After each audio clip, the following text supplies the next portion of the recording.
Hey guys, this is John Corabi from the Dead Daisies, and you are listening to Rock at Night. Pay attention.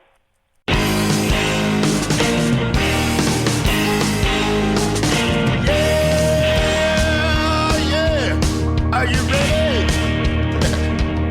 Hey, tonight I'm gonna take you on a little trip. We're going down south by the mighty Mississippi. I'm gonna take you to a place where lights never dim. Bring your mother, your brother, and your best friend. I'm gonna show you where they dance out in the street. They'll tell you all about your body heat. Not gonna talk about it, just gonna do it. Get on down if you feel up good. Now, get on down. I actually saw the Dead Daisies at Ruth Eckerd Hall in Clearwater last year. I think it was August. Yes, with Whitesnake. Yep. And that's when I about a year ago, that's when I discovered you guys and fell in love with your band. That's cool. Thank you. And as soon as I heard the song Mexico, I really wanted to hear the rest of the album. I bought it, saw you guys over at Ruth Eckerd Hall, and I've been a fan ever since. That's cool, man. Thank you. Yeah, and I've been following you guys around the world. I mean, I don't know of any other bands that travel as much as you guys. Yeah, it's been a kind of a whirlwind, man. It's been pretty crazy because I was only in the band in August. I started with them. I mean, really started with them probably in March. So we did that record, and then we immediately went on tour with Kiss. Like by the time you saw us, we had already gone on tour with Kiss.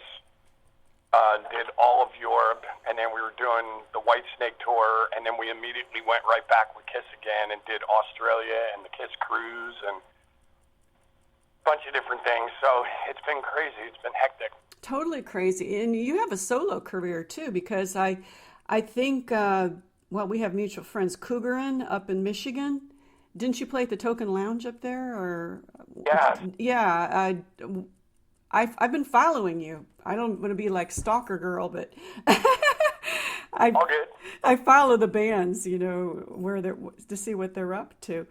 I wanted to talk to you a little bit about your last album, but mostly about your new one, which I have listened to, and I really do like. That's cool. So we'll talk about that. But since I'm interested in your travels, Cuba. What was the highlight of Cuba? I mean, that's one place that a lot of people never get to go to. Well, hopefully now that the sanctions are lifted from America, you know what I mean, more people will be able to go there. And, but I got to tell you, the entire trip was a highlight. Like, the weather was beautiful. The people were amazing. They were so happy to see us. The fans that are there, like, obviously, most American bands, I don't think they've had many rock bands there at all, to be honest with you. It's true. But it's funny, like, the fans just showed up with like, Led Zeppelin shirts and Motorhead shirts and Guns N' Roses shirts, and it was amazing. The whole thing was amazing. The food, the music culture that's there is off the charts. And like I said, just the fans were just so grateful that we came. It was amazing. We're actually, our manager was just saying, like, I'd really love to get you guys to go back there again. So I don't know if they're working on it. I'm usually the last person to find out what's going on with the band. But I wouldn't complain if we did go back there. I saw a video of you guys playing with some local musicians, and I'm sure they really, really enjoyed that experience. Well, we did too. It was, the talent that's there is just amazing because most of America they'll never know. Mm-hmm. I mean, or they'll never hear it. But we went to a school, and the school that we were at was ridiculous. It was like this institute where they teach kids how to read music, play music, like all different forms. And, we sat down and we watched these 4 kids on cellos do arrangement of a Metallica song that was brilliant. Wow. And then we got into this other room. They brought all the kids together, and they wanted to ask us questions, and so we were talking to them about that. And then Marco, our bass player, who's just pretty much an encyclopedia of music, the guy can literally play anything. And he sat in with some of these kids, and they just did this incredible impromptu, like funk, jazz. It was just amazing. R&B thing, salsa, and it was truly incredible. So it was amazing, man. It's a great country, and I'm really hoping that, to some degree, some of the American economy can get in there and help bolster their economy a bit. But I'm really hoping that it doesn't change too much. You know what I mean? Like become commercial. You don't want to become with Starbucks and McDonald's and all that other kind of stuff, because it's just such an untouched little pearl. You know what I mean? It's pretty cool. In Tampa, they're supposed to start having flights to Cuba. Well, they already do, I think, from Miami. There's Cuban Air that goes out of Miami, because I just have a friend. I live in Nashville, and I have a friend that's a photographer, and he went down there for like 3 weeks, and he just filmed all this stuff for a newspaper. He was freelancing, and he said, I just flew to Miami, and then I got a direct flight from Miami to Havana. It's like 20 minutes. Yeah. You know what I mean? 30 minutes. It's 90 miles. It's close. So by the time you get up, you're coming down, but even he was saying, and it's really funny, because it's like they don't make the kind of money that we make, but they don't need to. It's just like for the locals, like just all these things are free for them, like their medical, their food, you know what I mean? Like all this stuff, like schools, everything is free. And it's funny, because I think CNN or one of the news networks is actually doing not a documentary, but a story on Cuba, and it says it basically they've been running it for the last week up over here, and they're like, Cuba, it's in all aspects, it's kind of a third world country, but they have one of the strongest healthcare systems on earth, and it's mind-boggling. You know what I mean? Not that I obviously want to, wave a communist flag or anything like that, but it's just, it was just really, really awesome trip. It kind of made you look and think about a lot of things and priorities, and I don't know, it was pretty cool. Well, that's what inspired your Revolution, correct? Oh, yeah. That's when you guys wrote it. You know what? You just completely cut out, and I just heard. Oh, okay. Oh, yeah. I thought the phone did cut out. I said your trip to Cuba inspired Revolution, correct? Can you hear me? Oh, the artwork. Oh, just the artwork, not the actual album. Well, we did a couple of tracks while we were down there. We did Midnight Moses and Evil while we were there.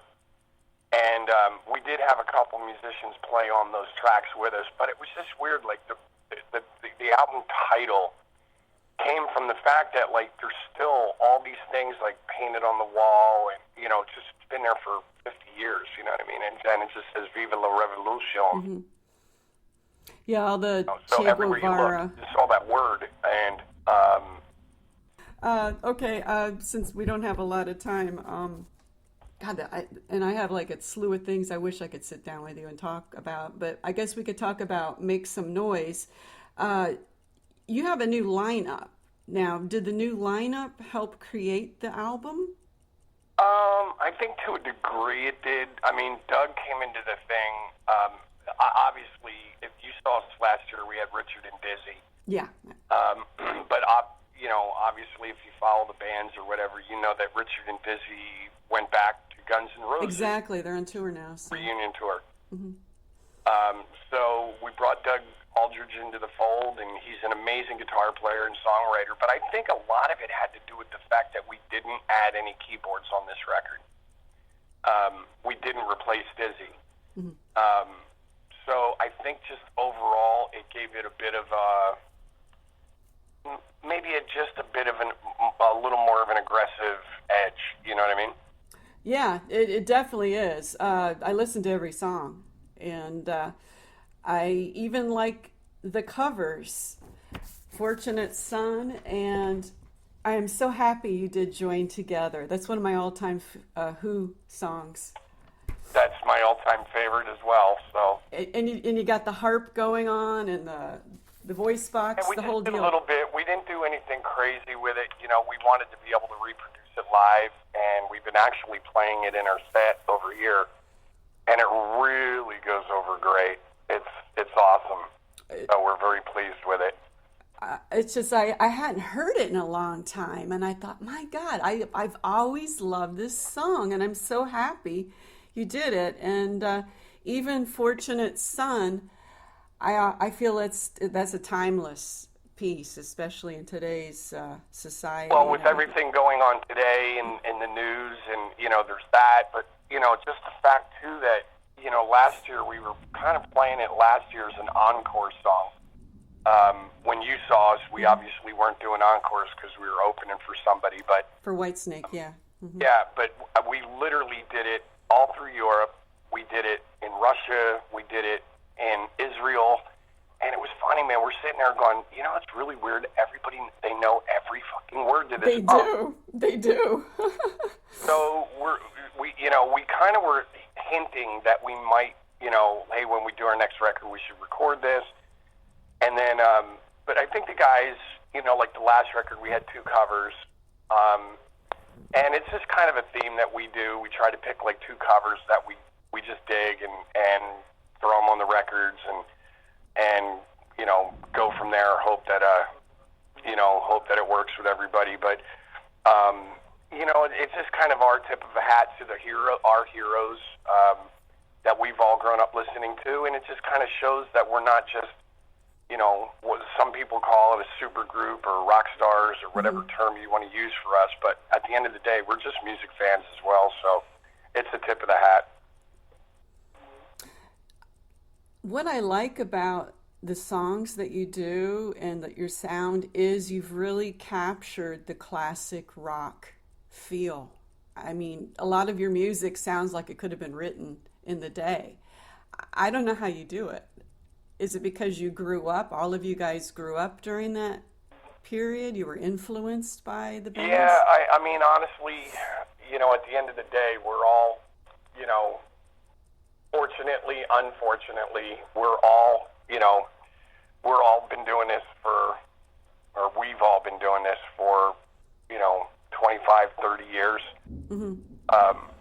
And, you know, it's weird when you put all of us together, we're still music fans, you know what I mean? It's weird, like all the time we're constantly exchanging YouTube links. Oh, dude, you got to see this. It's a rare Grand Funk Railroad concert from blah, blah, blah, you know, and so we're constantly, you know, doing that or on our phones checking out not new, but like finding these little gems that we didn't know were out there. Mm-hmm.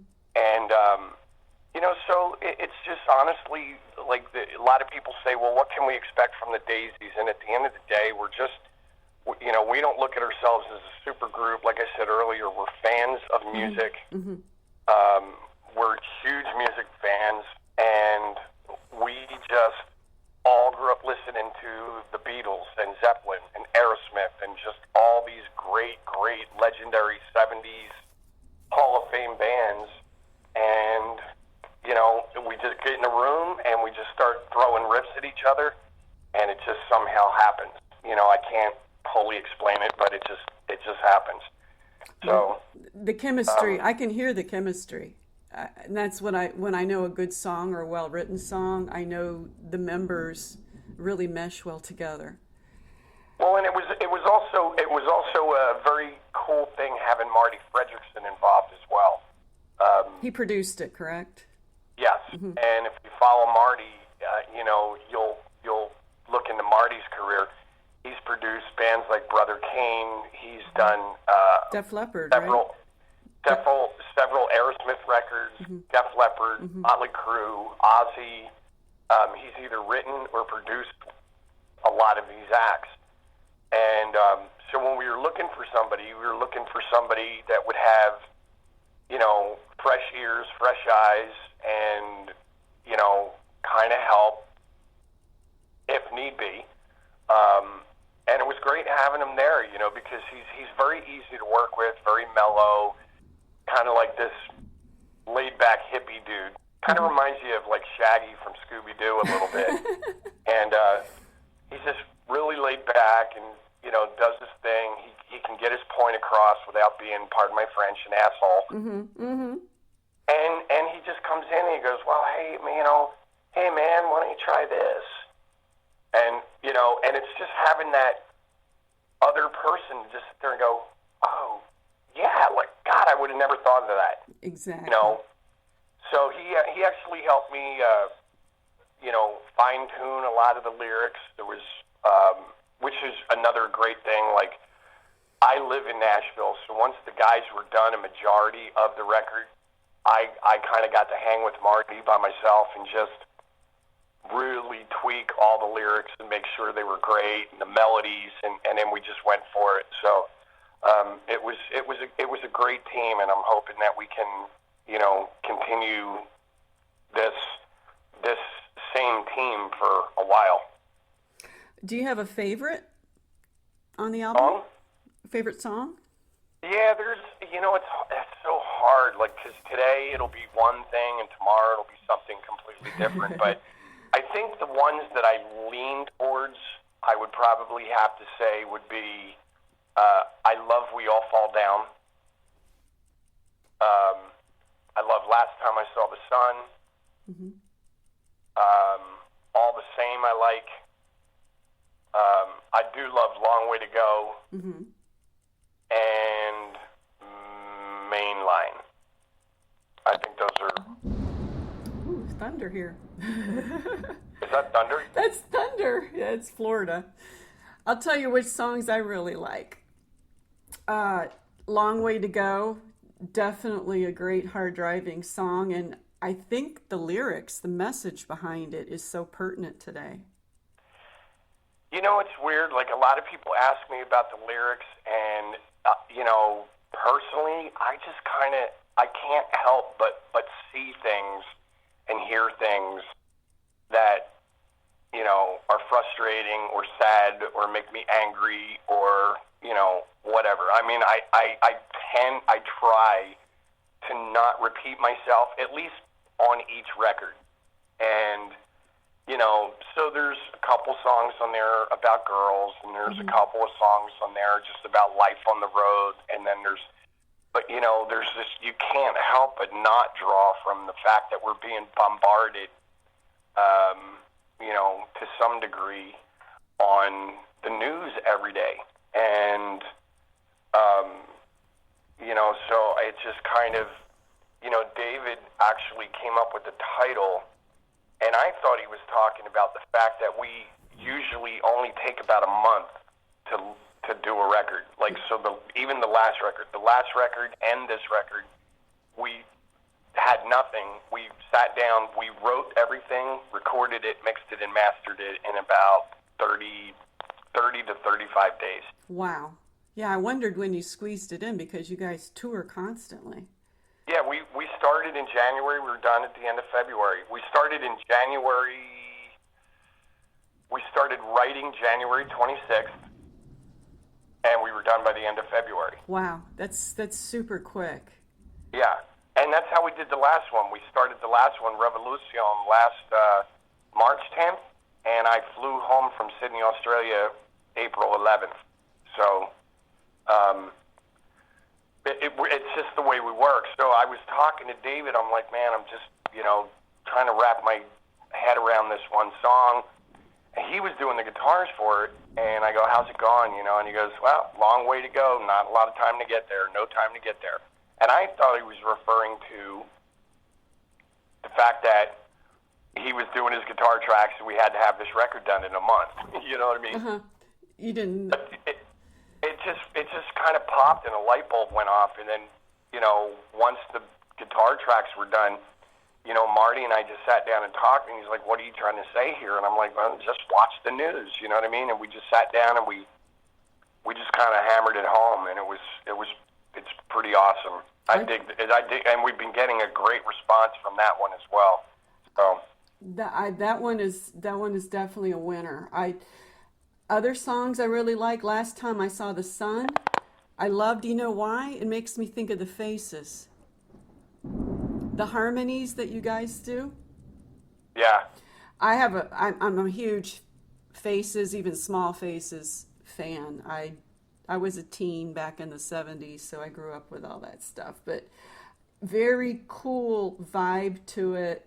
The harmonies is kind of a blues rock. Like that's the first time I've heard the Faces. Everybody usually says Aerosmith. You know what I mean? Oh, well, a couple of the songs are like Aerosmith. I think like Long Way to Go. Mm-hmm. But I thought of, maybe because I'm older than maybe some of the people that you talk to, I go back in time. I think the Faces for last time I saw The Sun. And, I was a humble pie fan. Another huge influence for me anyway. I love Rod Stewart, and I love all that stuff. So we actually do an acoustic set, and on occasion we'll throw in Maggie May. So I love cool. That. I love every picture tells a story. I mean, actually, that song and that whole album is like one of my all-time favorites. I love the harmonies that you guys do. Like during the chorus or whatever, you'll pipe in there, and that's classic '70s sound with the harmonies. Well, great. That's Marco. I mean, it's great. Marco Mendoza is such a great singer. He sings.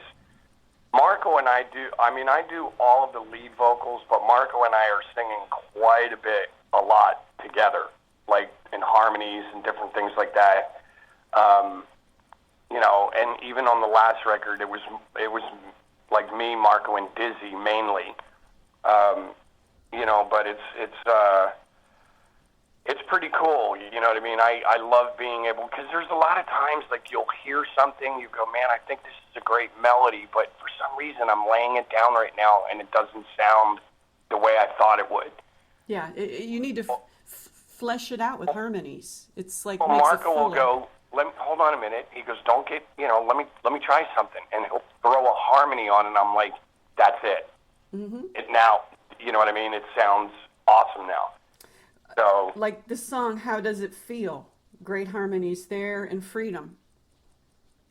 I noticed the harmonies in that. It sounds, it's the way they used to do it, with real singers and not, equipment that does the harmonies today. Yeah, and it's funny too, because the other thing that we do, like for the main rhythm tracks, is we actually set up in a room. Brian has his drums set up in the room, and all the amps are in different rooms, but all of us sit in the room with Brian, except for me, because I'm singing. They don't want to record my voice on his drum tracks, but it's all recorded kind of live. You know what I mean? That gives it a fresh feel. Yeah, it's just lay the rhythm tracks down live, and then, Doug will go in, and, there might be a guitar overdub here and there, you know what I mean? But it's all pretty much, anything you hear on the record, we're pretty much able to reproduce it live, you know what I mean? Well, I've heard you live, and your albums do sound as good live as they do on the album. I know exactly what you're talking about. Right. Yeah, I mean, there's the same energy that's there. Another song I really like, Mainline. That's really good, hard driving, really good fast song. I love that too. Good mix. I think you guys are going to do really well with this album. I hope so, from your mouth to God's ears. Well, hopefully. Your last album, the song that really touches my heart whenever I hear it, I have to kind of stop in my tracks, is Sleep. Oh, okay. It's really a really nice ballad. I was kind of bummed out that one didn't do better. Like, it was just kind of this song that was just there, and it got overlooked. And I think it's, for me, it's a standout. Maybe, I don't know. and it's weird because I kind of had the song, and I was going to put it on one of my solo records, and then, I played it for the guys, and they were like, no, it's a great song, let's do it, and so a friend of mine, Matt Farley in Nashville, Matt and I wrote it, and I just loved the song, and I added some stuff to it on the end, like a bigger grand finale thing, but it was just weird. Like, we played it live a couple of times acoustically, and I don't know if people kind of got it. You know what I mean? It was just weird. So I think it's the crowd. Just, the crowd. They're there for metal or whatever, hard rock. Yeah. It was just very weird to me, and I was a little disappointed by it because I love that song. Me too. And I was just sitting there listening.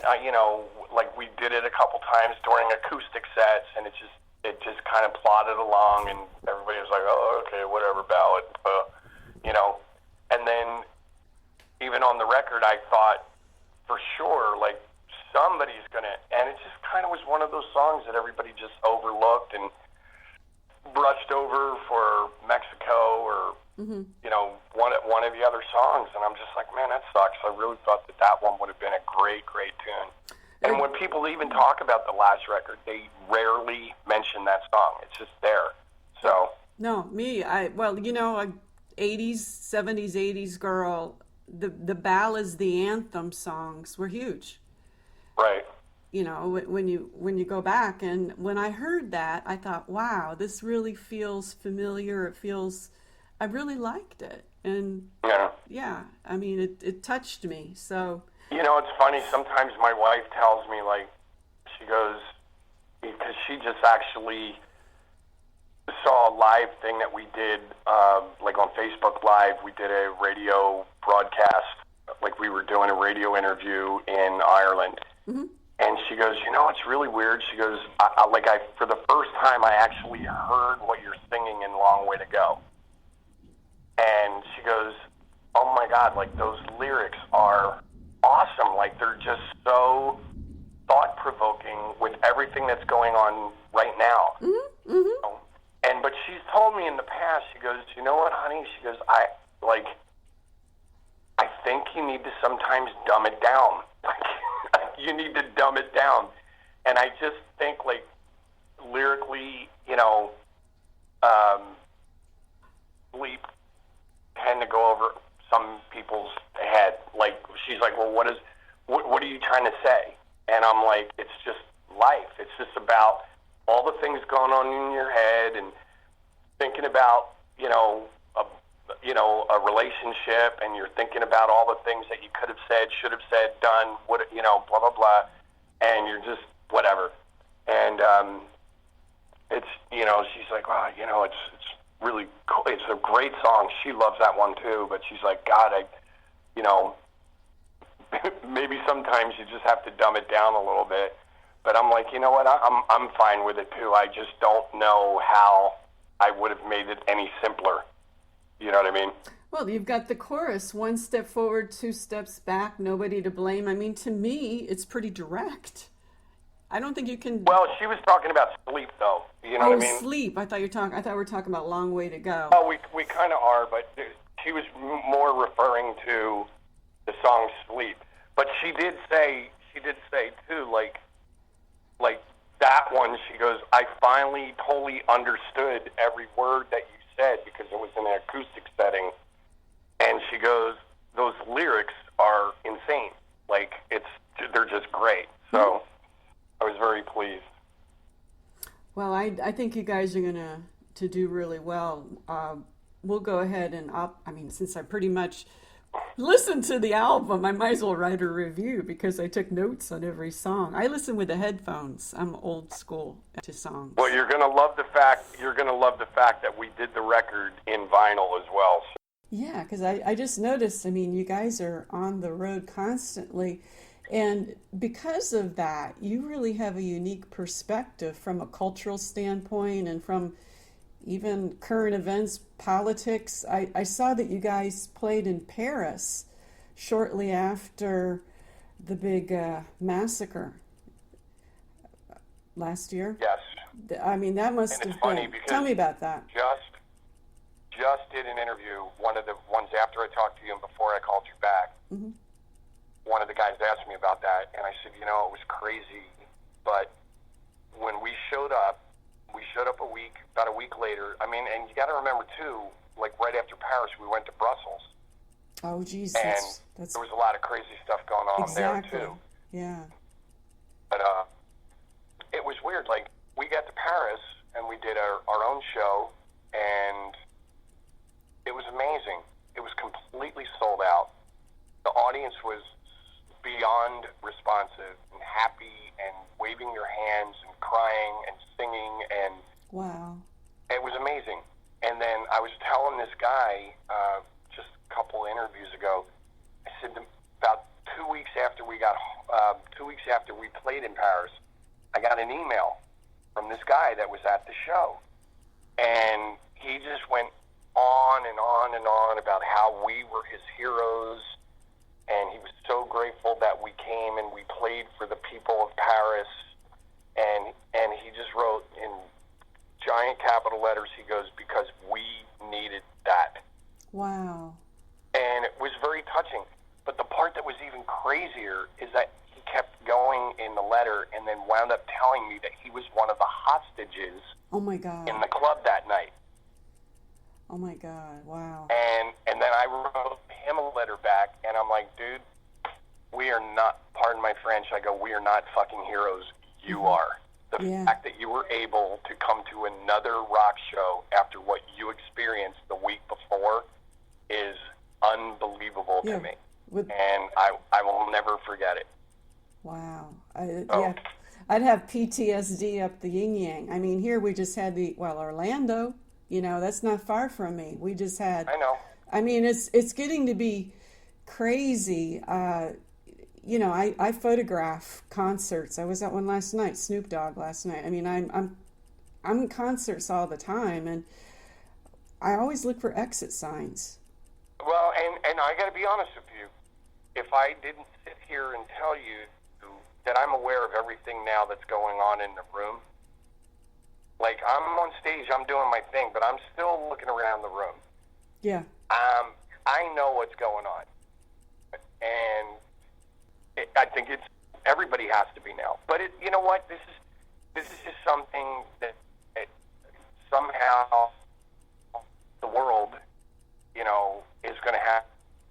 I don't know how they're going to figure it out. I don't have the answers, but they got to figure it out. And the one thing that I think, without getting too political, is that all of these countries now need to start sharing information a little more. I think that we're beginning to learn that as united as we all say we are, we're not. And I agree. I think that we all need to start sharing with other countries. But America, without, again, being political, America needs to start sharing within itself. And when you have agencies like the CIA and each local police department and then the FBI and then all these Homeland Security and all these different cats are all trying to do a job, but none of them are talking to each other. Good point. That's where you got to go. And I find it amazing that I'm not even going to name him by name because he doesn't deserve it, but the piece of shit that went into that club in Orlando, I find it really, truly amazing that he, worked for Homeland Security. He was, how the guy got a job for Homeland Security after being vetted twice by the FBI, and they said they couldn't find anything on him. Yet, 3 hours after that whole thing happened, every major news network, whether you looked at Fox, CNN, MSNBC, BBC, whatever, they were sitting there telling you some of the crazy shit this guy did in third grade. I know, he should have been on the radar a long time ago. Yeah, and it's like, okay, how is it possible and I don't really care, again, about political whatever, because anybody in America knows that CNN leans towards the Democrats, Fox leans towards the Republicans, whatever. There's definitely bias, yeah. Yeah, but at the end of the day, it's like every one of them, within hours, like I went to bed, I saw that. When I went to sleep, I got up the next morning, and every one of them was saying, well, he punched a girl in 3rd grade. When he was he tried to be a cop, and he went to the academy, and he turned to his partner, and he said, what would you do if I brought in a gun and just started killing people? Blah, blah, blah. And they threw him out of the academy, and he still somehow managed to get a job with Homeland Security and vetted twice by the FBI, and nobody caught a thing. But every major news network was able to figure it out. In 2 seconds, yeah. Within 6 or 8 hours. Yeah. If you got a couple more questions, Yeah. I can knock them out for you. Okay, I was interested in a little bit more about your traveling, since it is grueling. What do you do to keep healthy? I mean, I've seen your schedule. It's ridiculously heavy. Well, it's been a little difficult for me because, obviously being the singer, I wind up doing a majority of the interviews. So right now there's a gym down the hall, and a couple of guys are down there on the treadmill and stuff like that, and depending on what time we have to leave in the morning, I'm going to try and get up and walk for a little bit. I do try to eat reasonably healthy. I have a little regimen that works for me. It's been a little tough on this run because obviously we're doing all the press and the setup for the record coming out. Mm-hmm. And I think once it does come out, there will be a few. I think the interviews will die down a bit. But just touring. I mean, the whole thing.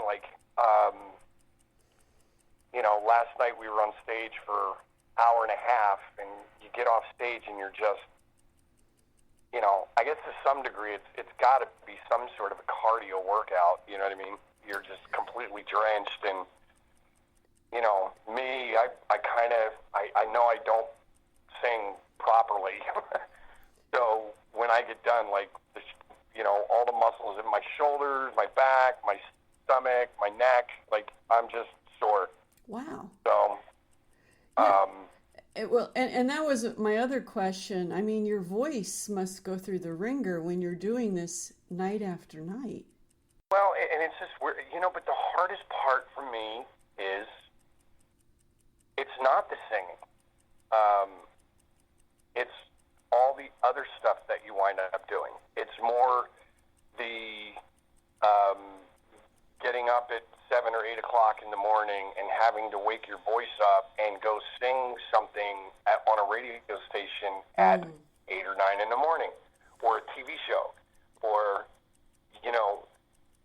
even just the talking. Talking on a phone or talking is probably more taxing than the actual singing part. You know what I mean? So you just have to learn to pace yourself and figure it out. I don't drink before I go on stage at all. I might have a glass of wine or something, or a cocktail afterwards. Mm-hmm. But I just don't overdo anything. I've never really taken drugs. Just never had any desire for it. I'm whatever. So I just kind of figured out over the years how to pace myself, make sure that I get 7 or 8 hours sleep. Mm-hmm. And then if I don't, I've kind of figured out, I've kind of taught myself how to, literally lean against the wall and stand up and sleep if I need to. You know what I mean? Yeah. You just kind of figure it out as you go, and you figure out what works for you. And, there's some people that are, they're they don't smoke, they don't drink, they don't do anything, you know what I mean? To the point where they're just really, really baby themselves, and they'll look at me and they're like, dude, seriously, I can't believe you smoke cigarettes and cold Diet Coke on stage. You're supposed to have hot tea. And I'm like, I I do have hot tea. I drink it all day long, and I Right. drink it after I get done. But on stage, I just like cold water or Diet Coke. I don't know why. You're listening to Rock at Night. Thanks for the intro melody. It's called Get On Down by Billy Bass Alford. Thanks.